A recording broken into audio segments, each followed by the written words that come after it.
my goodness. I am so excited to be back with you today, Thursday. Oh my goodness. Can you believe October is almost over? I can't believe it. Wow.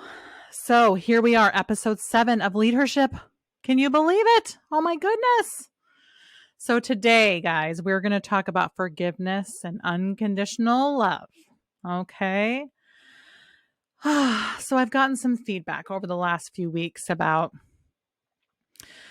my story and some of the things I shared and some of the people in my life and how I can even be in relationship with some of these people and that kind of thing. And so I thought it was important for me to come to you and chat with you about forgiveness.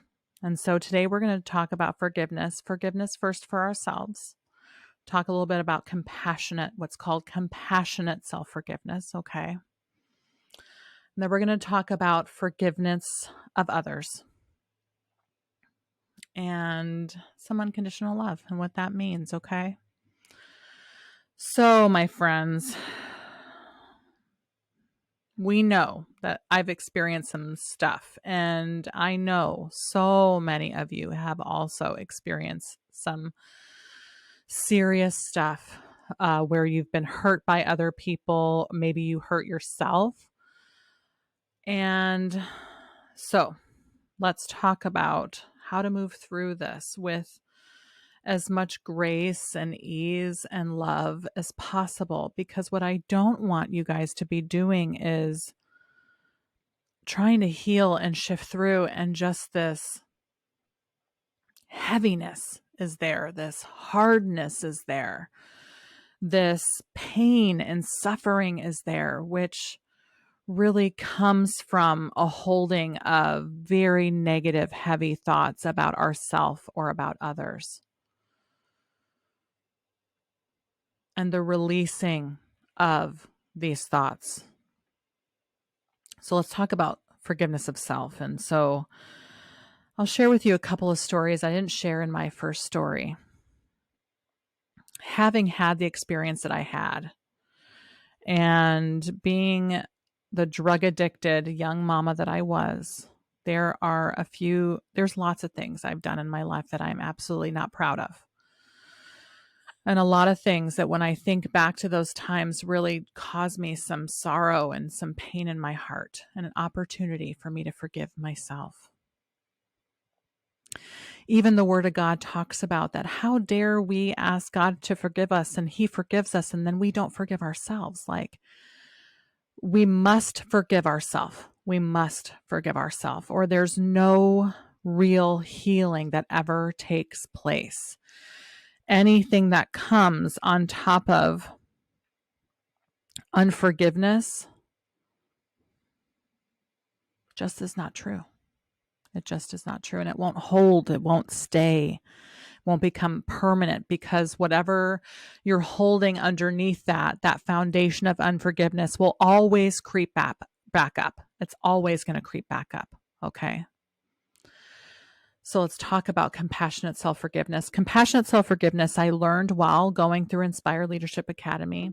I mention Inspire Leadership Academy so much that I would like to share with you how to reach out to Tracy and inquire about Inspire Leadership Academy. You can just go to her website, inspireleadershipacademy.com. All her contact information and the way to register is right there. She also has this amazing, because she only holds a couple of Inspire Leadership Academies each year. Okay. And so if you're not able to get registered because it's full, it's happening right now, so there's no openings at the moment. Tracy has some amazing opportunities to join her membership to get these tools and resources without having to wait until you get into Inspire Leadership Academy. So if you're like me and you're chomping at the bit to get some resources and tools in your toolbox, reach out.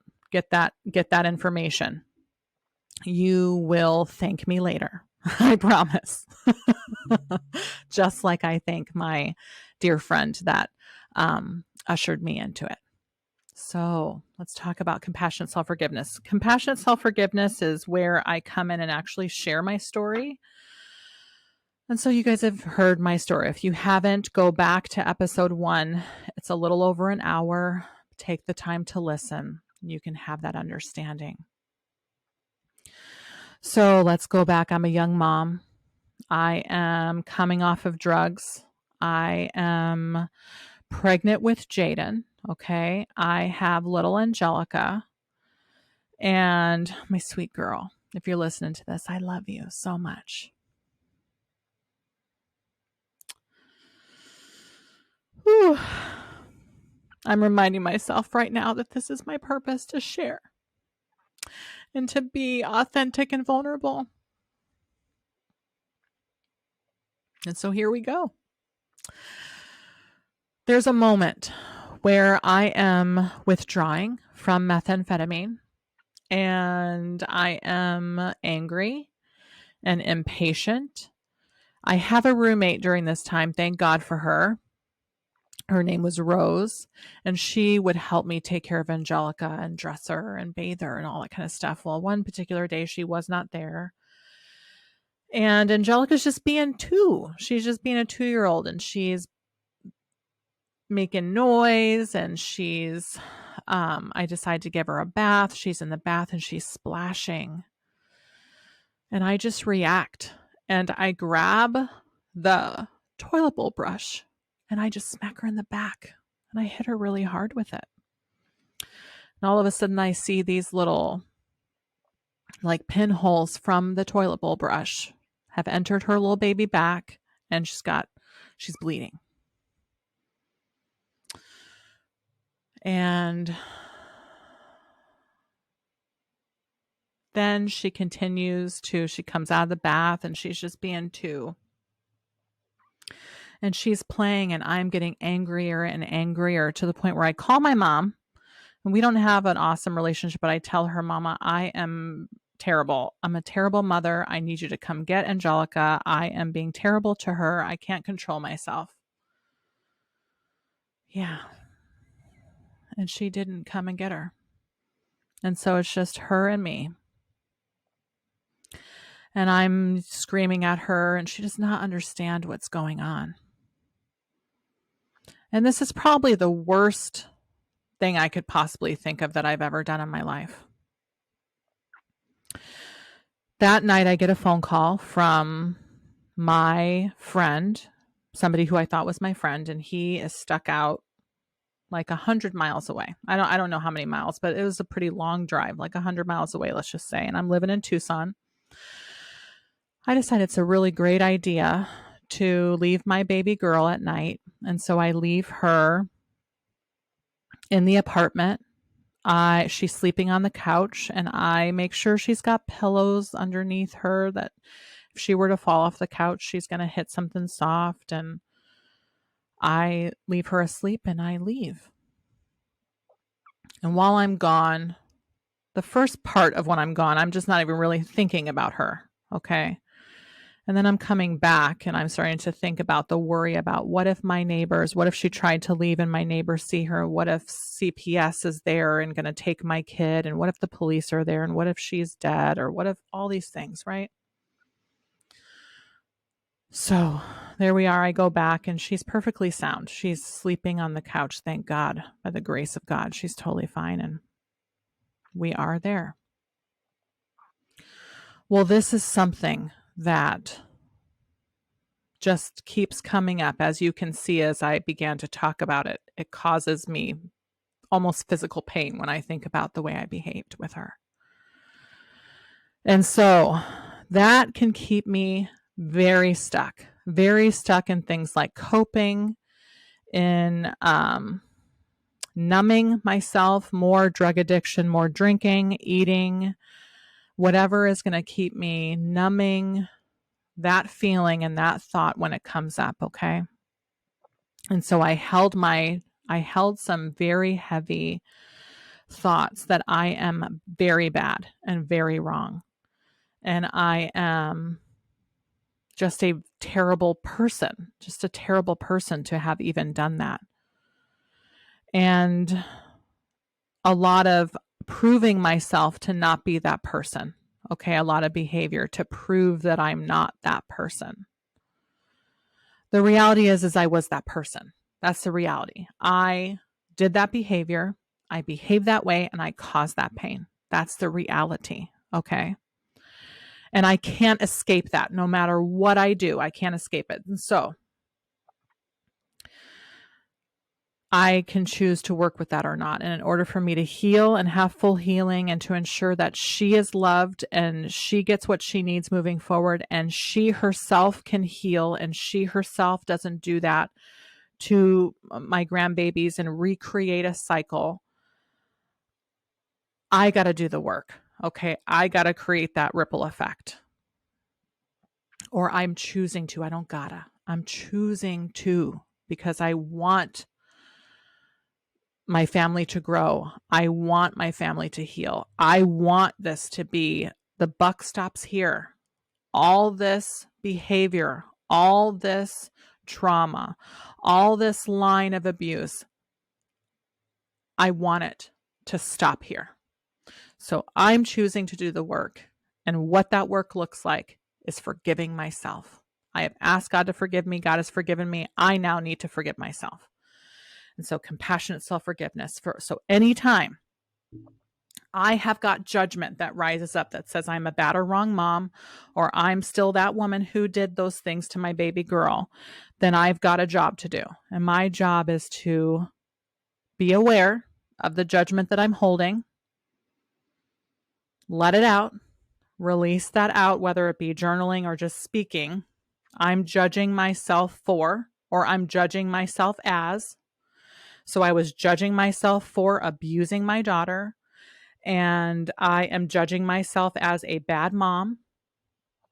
I am judging myself for being an addict, and I'm judging myself as not deserving of anything good. Okay, because that's really what it comes when I break it all the way down and get into the nitty gritty, into the foundation of where all this comes from. Choosing an action that I did that night, that particular day, because whatever I was experiencing then gives me this foundational belief that I am not deserving of anything good in my life ever again. That just is going to create and perpetuate more of that negative behavior. So it doesn't work. Okay, it doesn't work. So then every time that pops up, I go, okay, here we are, just like it did at the beginning of this podcast. As I'm sharing that story, okay, I can feel that coming up, that I'm a bad mom and I don't deserve anything. And so just to state, I am judging myself as bad and wrong. I am judging myself for doing that. And once I am ready to experience the shift, then putting my hands over my heart space, closing my eyes, getting home to myself, letting myself be open to having connection with my higher power, with God, with the things that I know that fill me. And then I forgive myself for judging myself as or for. I forgive myself for judging myself as a bad mom. I forgive myself for hurting my baby girl. Forgive yourself today. Please forgive yourself. Release yourself from the bondage of judgment. Release yourself. Release yourself.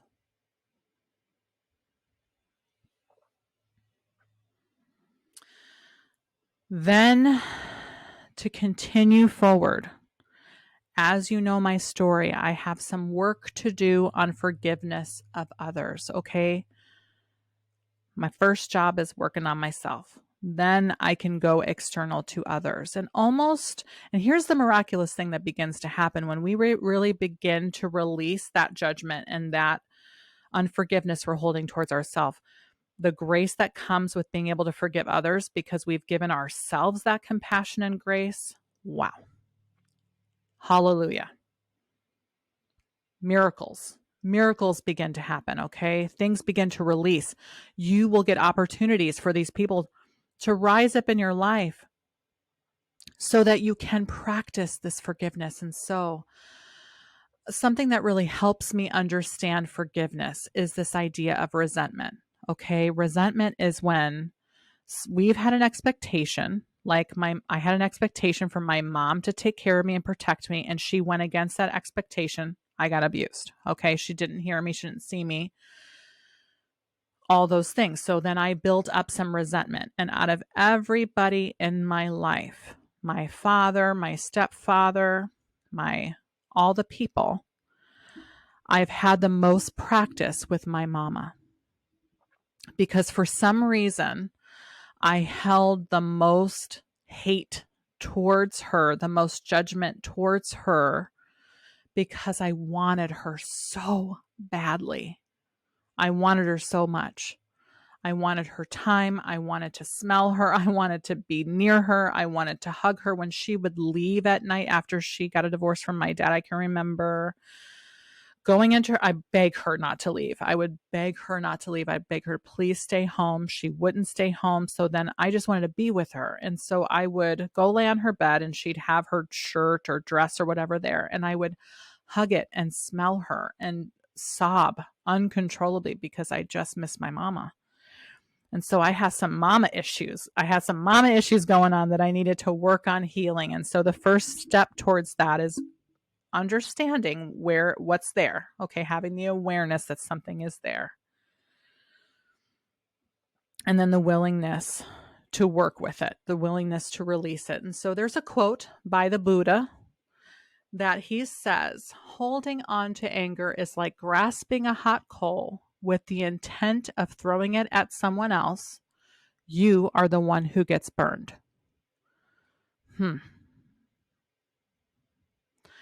Holding on to anger is like grasping a hot coal with the intent of throwing it at someone else. You are the one who gets burned.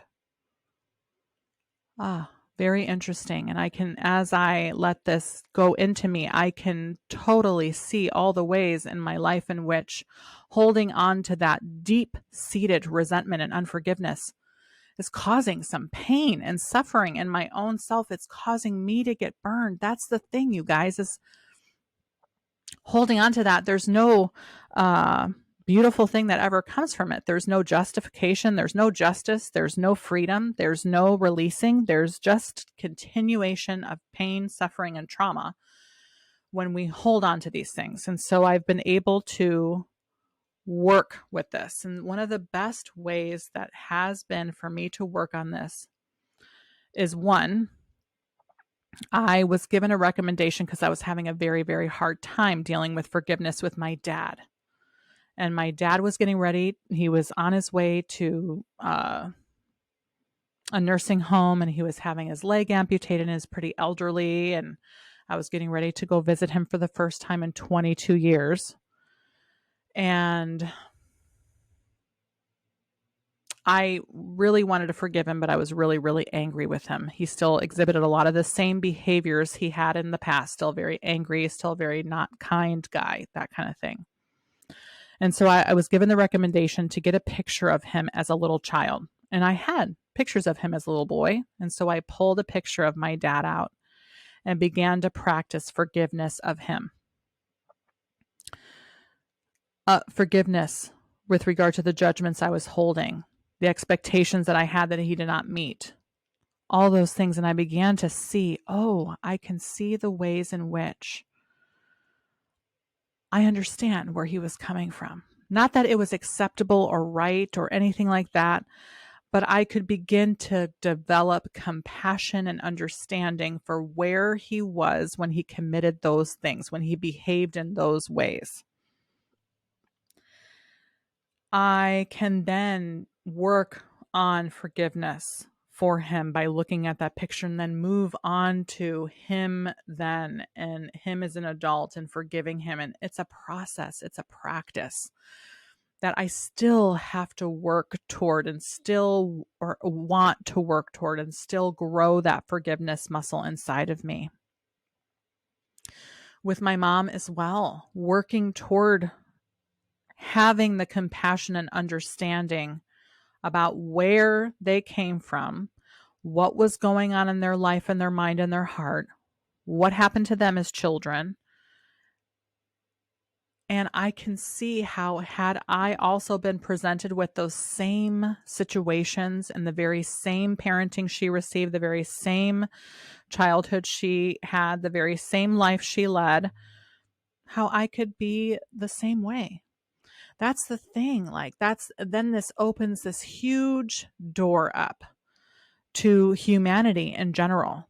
And the idea that we have crime and we have homelessness and we have abuse and we have child abuse and we have all these things. And the thing is, you guys, is, and I'm not saying it's right or for, it's that it's somehow acceptable. But what I do know for sure is that had I too been presented with the same life, the same raising, the same parents, the same family, the same circumstances as people do, then I too would be in that scenario. Okay. And so then it ushers in this compassion and ability for me to forgive others, remembering to forgive myself first. Okay. Because it was because of the life, the childhood I had and the life that I had and the choices I made and the choices people made in my life that brought me to that space of complete and total overwhelm and complete and total surrendering to what I knew best, which was violence at that point with my own baby girl. Okay. I know more now and I do more now, so I do better now. Okay. That's the thing. We are all doing the very best we can do with the tools and resources we have up until this point. Okay. We are all doing the very best we know how to do. Forgive, release resentment, first for yourself, then for everybody else.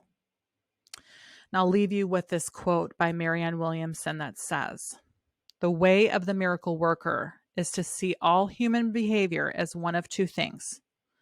It is either love or it is a call for love." And so I invite each and every one of you to examine your life, to examine the feelings you're feeling. Maybe there's judgments you're holding. Maybe there's resentments you have still in your heart. Just remember, whatever that person did or whatever you did, it was either a call for love or it was love. Until next time, everyone, I pray you have a most amazing week and let love lead you this week.